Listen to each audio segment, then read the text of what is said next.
Et là, ça va être une autre masala qu'on va citer, qui est al-farq bayna an-nabi wa ar-rasul. Certains, ils ont dit que le nabi, justement, c'est un envoyé d'Allah Azza wa Jal, c'est un homme, forcément, libre, quand même, de descendance connue, ma'rouf bi-sifq, qui a reçu la révélation, mais à qui n'a pas été ordonné de la retransmettre. Nabi. Wa qalu ar-rasul, c'est la même chose, sauf que lui, il était ordonné de retransmettre. Il fait le gharib ar-rasul yati bi kitab. Ar-rasul yunzal alayhi kitab. Amma an-nabi vient pas avec un kitab. C'est ar-rasul qui vient avec un kitab.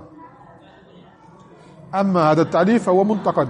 Le fait de dire qu'un prophète ne doit pas retransmettre, ça c'est une chose qui était remise en question par beaucoup d'ulama. On dit كيف حتى العالم أملي بالتبليغ فكيف النبي ما يؤمر بالتبليغ. Pourquoi Banu Israël ils ont été blâmés? Car ils cachaient la vérité. D'accord? Donc en réalité, le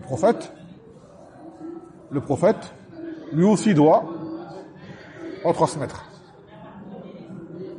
لكن من الفروق التي قيل بينهما, comme l'a dit Cheikh l'Islam dans le Nubuwah, c'est que وقالوا الرسول a été envoyé à un peuple qui dément les mécréants.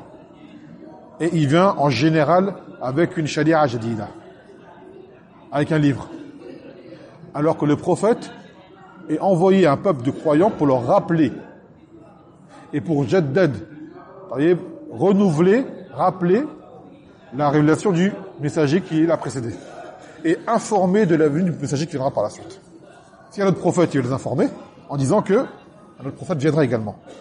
Car chacun annonce celui qui viendra après lui. Donc c'est ça le farq qui est entre les deux. Le Rasoul, il est à un niveau plus haut. Dans un hadith, c'est venu qu'ils étaient à peu près 315. Alors que l'Anbiya, Adad, il y a la tour, ça. Là, il y a ça, on ne sait pas combien ils étaient. Donc c'est ça le qawl sahih. C'est que le prophète est envoyé à un peuple de croyants pour leur rappeler, alors que le Rasoul, lui, là-bas, c'est qu'il est envoyé à un peuple qui dément ou un peuple mécréant. Et il vient avec une nouvelle sharia, si c'est le cas, et avec un livre. Mais c'est pas dans l'absolu. Alors que le prophète ne vient pas avec une nouvelle sharia, ni avec un livre. Et si quelqu'un vient avec un livre, c'est le messager. Si quelqu'un vient avec un livre, c'est le messager. Et si quelqu'un vient avec une nouvelle sharia, c'est également le messager. Donc, tout messager est un prophète et non le contraire. C'est-à-dire, kullu nabi, kullu rasoul nabi, wa laysa kullu nabi rasoula. Et à leur tête, ulul azm, al-khamsa, les 5 qui ont été considérés comme étant les plus fermes, toutes les deux détermination.